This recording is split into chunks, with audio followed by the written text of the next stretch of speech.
They explain how Europe was 25% of GDP in 1990 and it's 14% of global GDP today.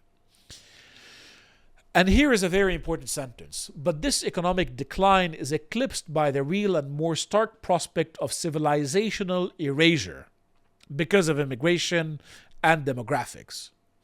The larger issues facing Europe include activities of the European Union and other transnational bodies that undermine political liberty and sovereignty, migration policies that are transforming the continent and creating strife, censorship of free speech and suppression of political opposition, cratering birth rates, and loss of national identities and self-confidence. I think this is where the Americans expect to make the most success. I think China is not going to work for them.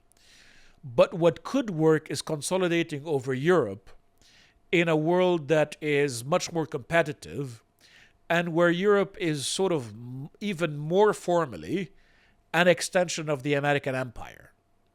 And they go on here about Europe's lack of confidence and how Europe will be unrecognizable and what immigration is doing. But they say something important. It is a core interest of the United States to negotiate an expeditious cessation of hostilities in Ukraine in order to stabilize European economies, prevent unintended escalation or expansion of the war, and re-establish strategic stability with Russia, as well as Ukraine reconstruction. This is particularly important here because it was the Americans who blew up Nord Stream. And it was Trump who told the Germans not to build Nord Stream 2 and instead to actually buy energy from America. And after these things happened, European economies pretty much tanked and collapsed. And as a result of that collapse, Europe is becoming more dependent on outside powers, or so says this document, and obviously this is true, I'd say. But the result has been that the EU has become desperate and is trying to do its best to consolidate and to prevent any kind of right-wing movement that wants to negotiate with Russia and be nationalistic from emerging. And so what the Americans are saying in this document is, we need to fight for Latin America because survival is at stake. We can't have the Chinese placing missiles in Latin America. We can't have the Chinese becoming even more influential in Latin America. That's one side of the argument. Fair enough. The second is we need to consolidate over Europe because only if there's a Japanese-European-American partnership can we actually properly compete with China and overwhelm it. The third is that we need to reconcile with Russia because if Russia is on side, then China doesn't have free discounted access to natural resources, and we can work then on a containment strategy so that even if China takes Taiwan, other powers like India, like Australia, like Japan, alongside Russia, can work together to contain China for the Americans and with American backing. That's what's actually in this document. But also in this document is an admission that the United States is in a defensive position. They've let go of Latin America for too long. They've not been able to have enough industry to keep purchasing Latin American resources to remain the dominant player in their own backyard. And now they have to fix that. And that is much more important than Russia or Ukraine or the Middle East.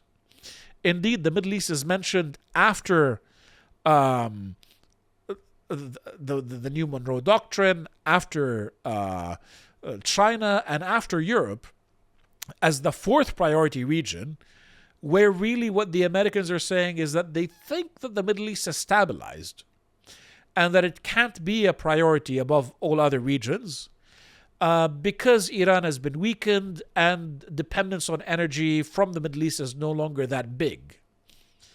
Meaning that they don't need Middle Eastern energy, it's mainly going to Asia anyway.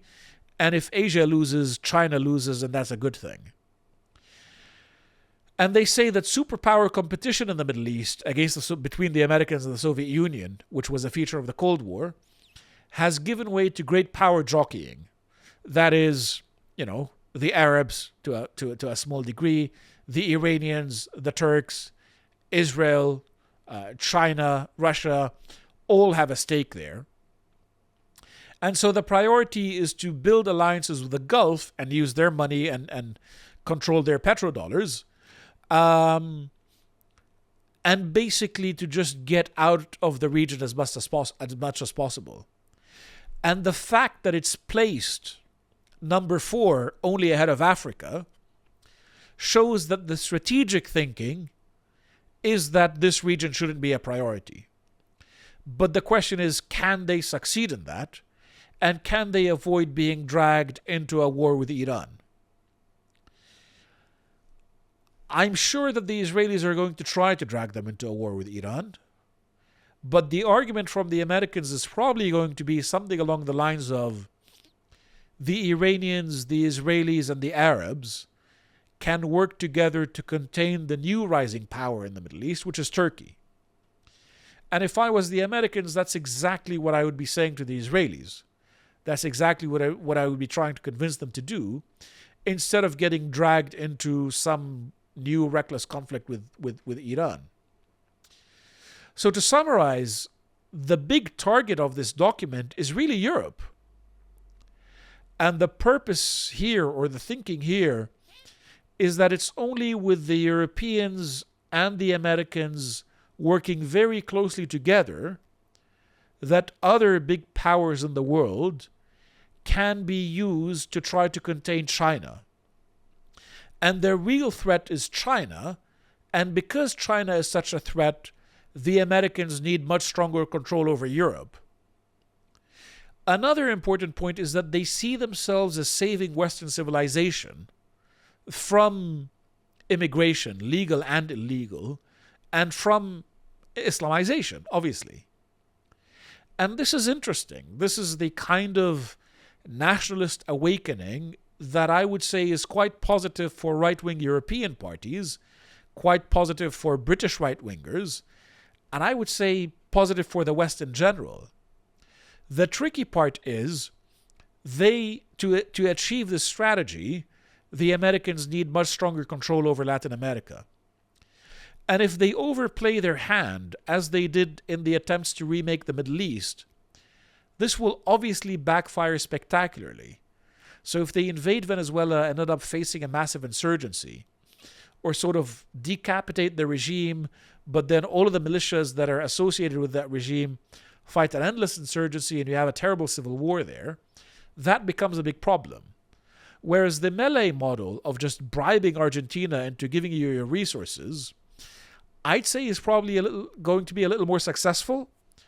The problem is the Americans don't have enough money to bribe all of Latin America, and the Chinese will always be trying to outbid them by offering more infrastructure projects, by offering more development money, by offering all kinds of goodies. And so the Americans are stuck. They need to reindustrialize, but they need the resources to reindustrialize. But they can only get the resources if they're the biggest buyer, and that position has been usurped.